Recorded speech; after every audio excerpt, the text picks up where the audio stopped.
Welcome back to Cards and Comics. Today I'm going to be doing a PSA sub reveal, and this is one of my most expensive subs I've ever sent in terms of the quality of the cards, and just the fact that these are some of my biggest PC cards I've never sent in to get graded.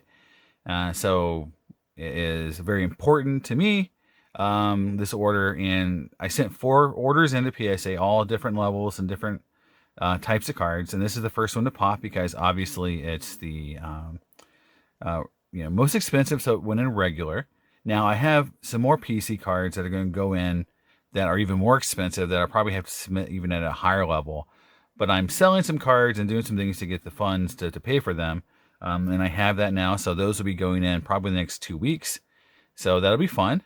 And I'm traveling a lot, and so I wanted to do also at a time period where I could send them in and get them back and enjoy them and not have to wait weeks to open them up. Like I waited a week to open these cards up because I was gone, which is kind of a frustrating thing to get a PSA order like this and have to wait a week to open it. So, but here we go. I've opened it up, and because I've shot this video 3 or 4 times and my computer and my camera keep screwing up, so we'll see if we can get it done this time. All right, starting out here on card number 1. This is probably the card I took the biggest chance on. When I first got this on my mail day, so if you want to go back to the original mail day this was shown in, it was raw, but it really wasn't raw. It actually came in a pro holder. And for people who are in the grading game, pro is bottom of the barrel in terms of, I would say, reliability. A lot of trimmed and altered cards end in pro holders, and this card was in a pro holder, and so I think it made it where people stayed away from it in the auction. It made it where this card went pretty cheap compared to what it normally would bring. And this is one of the most not expensive, but one of the most beautiful insert sets ever made in the 90s.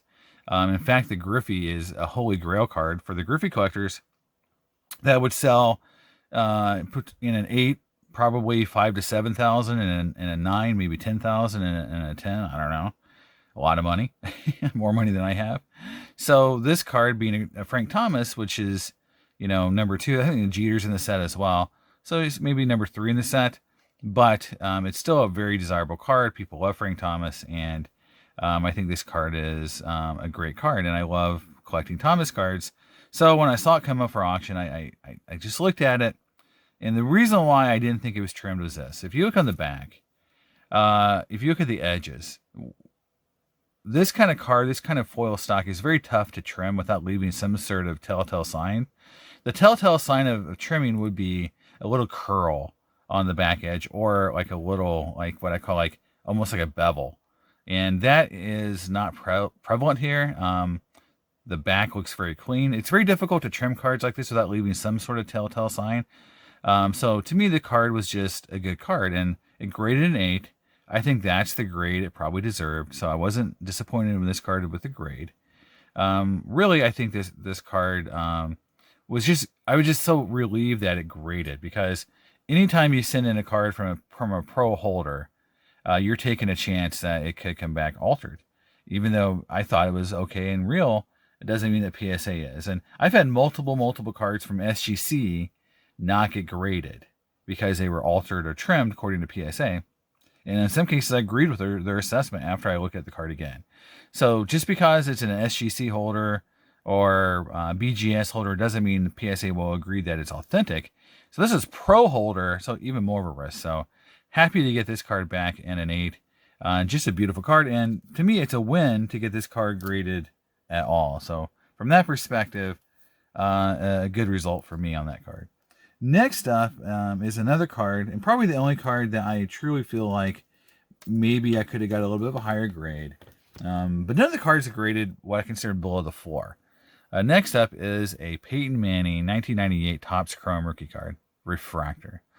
Very tough to grade. So some things about this card. So there you go. It's an 8 with a set. So just so you understand, this set is notoriously for being off center. And you can see top to bottom, it is off center. So I was hoping that maybe PSA would cut it some slack, let it, be a, kind of fall within that guidance, or that what you would hope they would allow in a card like this. But alas, they did not. And I'm trying to move my camera around so I get less glare. Maybe this will work. But they did not. So it did not work out for me this time. And in terms of getting the 9, but an 8 is still a great grade for this card, and I'm very happy that they did give it an 8, because to me that's where I felt like the 4 was for it. To me, it is a nice 8. Again, off center, top to bottom, but no real big scratches, no real issues other than it's a little off top to bottom. And so again, to me, it's a very solid 8. It's a tough card. I mean, Peyton Manning refractors don't come up very often in any condition. So to me, I was hoping for the 9. I knew it wasn't a 10, and I got an 8. So I think I'm happy with it, because again, this was a raw card, and I'll talk about that in a minute with some other cards. But anytime you buy raw cards on eBay, you're taking a chance. And so it came back an 8. So to me, that was still a good grade. Next up is another card that I thought had an outside chance of a 9. But when you really look at this card, again, it falls into that same issue of the Manning card, and it graded an 8, 96 Topps Chrome refractor, King Griffey Jr. Came back an 8, and it is off center, left to right, and a little off center, top to bottom. So it's off center 2 different ways, and so to a lot of people, on these modern cards, that is sort of like the death nail for a lot of these guys. They're like, well, it's off center 2 different directions. Unless it's just beautiful in every other way, you're not going to get an 8, or sorry, a 9. But, this card is notorious again for being off center, so I thought maybe it could squeak by, but it didn't. But it's a beautiful surface card. I looked at it in a lot of ways, and so surface wise, it was very clean. Again, this came back from a raw purchase on eBay. So what I want to tell you is that most likely this and the Manning were probably already submitted and just popped out and sold raw, because, they will probably bring a little higher value raw as people do the hopium and hope that they can get the 9 on it and then make it worth their while. So that's something that you have to worry about when you buy raw cards on eBay, is I call the game. The game people play on eBay with raw cards is, A, they're trimmed or altered, and so they sell them raw. That's a bummer. B, they've already graded them, and they graded below what is considered to be the money grades, 9 or 10 for most of these kind of cards. Whereas 8s and 7s kind of bring, the same as raw, or in some cases, raw brings higher because people think, hey, it could grade a 9, so I'll pay a little bit more for it than an 8 and hope it gets the 9 and I'm in the money. If it comes back an 8, I lose a little bit, and that is sort of where this card came in. It graded, where I think, the minimum grade should have been for the card. It's a beautiful card. And this card, to me, I know the embossed refractors and those bring a lot more money. But to me, it's the second most important Griffey refractor, because you started out with Finest, and this was the first Topps Chrome refractor. And so this really started the entire Topps Chrome refractor run. This is the biggest card from that run. And to me, it's almost... the 93 Finest is the OG, but this is, to me, the second major milestone in refractors, the 96 Topps Chrome or Griffey. And so to me, just owning it makes me very happy. Having it in a slab just protects it. It legitimizes the card, and people don't have to wonder what it is. And so there you go. PSA 8 Topps Chrome 96 Griffey refractor. Still a beautiful card. And again, I think people vilify 8s in the 90s cards, but 90s cards are still 30 plus years old in a lot of cases. So, finding 10s out there is still a challenge. Next up, and I kind of didn't know which one I should show first. I'll show this one first because to me, the other card to me is more of a important PC card, even though it's probably not as expensive. But this is the one card that did 9, and it's the Allegiance refractor from 2000 Topps Chrome. And the importance about this card is that A, it's a beautiful card. It is a truly a stunning card from once it's a refractor. As a non-refractor, it's not quite as eye-catching. But as a refractor, this card is really nice. Now, this card is super important because it is one of those number to 100 Griffey cards. So this card was purchased raw. So this did come back at 9. So every card in here was a raw purchase, except for the Pro Frank Thomas, which might as well have been raw in terms of just how important that pro grading was. So to me, this was a great result because, coming back a 9 basically makes it worth more than I paid already. And it just, puts more of eyeballs on an auction, because when this comes up for auction, it's in the grade that most people want. There are the 10 collectors only, but most people will accept the 9. 8s are okay for really rare cards like this. So if this would have 8'd, I still wouldn't have probably lost money. It just wouldn't give people that have to have, mint cards. Some people do avoid even cards like this unless they're 9s or 10s. So from that perspective, if I ever resell, it's going to help. But this is, again, a big PC card. Beautiful card. Very happy that this came back at a PSA 9. And so really cool that this came back at 9. Now, last card in the order. And, you would probably argue that the Allegiance 9 is maybe more expensive than this card. But to me, this is one of my favorite cards of all time.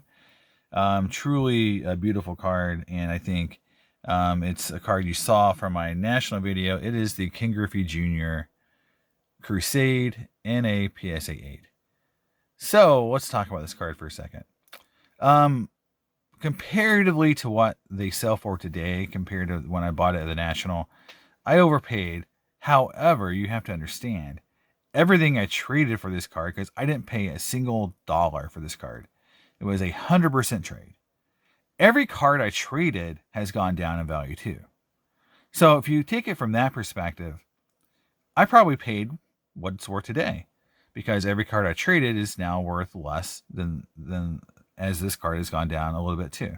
Now, I say it's gone down. The reason why is because it's an 8. So I graded an 8. This was a pre-grade from SGC. Remember, they did that weird pre-grading thing at the National.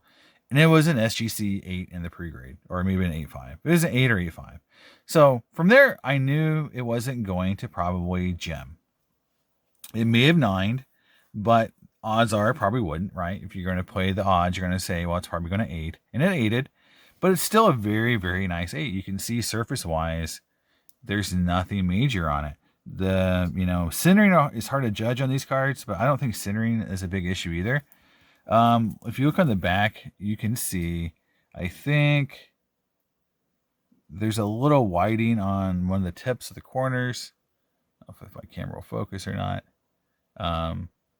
But, it is a card that, it's a nice card. I mean, if this was in a 9 holder, I wouldn't be upset about it as a buyer of cards that want things to be graded properly. So to me, I didn't think hey, this could not have a chance. I just knew that since SGC had pre-graded it, there's probably something on the card I'm just not seeing, obviously, that made them think it was closer to an 8 or an 8.5. So again, 2 grading companies came to pretty close conclusions together, but it is the card I love the most in this stack of cards, because it's Griffey, it's a Crusade. Crusades were mythical when I was growing up as a kid. I love this card. I want the purple now. And I think I can get the purple, actually. I'm not sold that I won't get it. I'll never get the red. The red's always too expensive. But I think I can get a purple, which, just like with Barry Sanders, I have the green and red. You can see the purple and green. You see the purple right there. So yeah, I mean, I wouldn't be opposed to having 2 of these cards, actually. 2 of these Griffey cards. I just love it so much. To me, it's, again, the Crusades, along with the Frank Thomas card I showed you, the established, are, to me, 2 of the nicest looking inserts that ever been created in the 90s. To me, they are epitomize what 90s inserts should look like. Super shiny, super cool looking design, fresh, today as they were when they came out in terms of just how they look. people still look at these cards and just go like, wow, I really want that card. So there it is. That is my PSA order. And I kind of stick them out here for everyone to see. Let me know what you guys thought, what your favorite was. And it's only a 5-card order, right? So, but, I don't know, pan back a little bit. To let you see. But, 5 cards, but these are all serious PC cards for me. You remember I did say I am PCing Peyton Manning to some extent now. Frank Thomas has already been a minor PC guy for me. I've done a lot of videos with Frank Thomas cards. And obviously Griffey, these 3 Griffies are major PC, cards for me because I've been doing Griffey for a while now. And if you look at a lot of my videos, I do a lot of Griffey in my video. So there it is, guys. That is my number 1 of 4 upcoming PSA subs that's returned to me. This is the big dog. And again, let me know in your comments which one you like the best. What card you think you would like to own the most of all these 5 cards here. And I'll see you next time on Cards of Comics. Bye.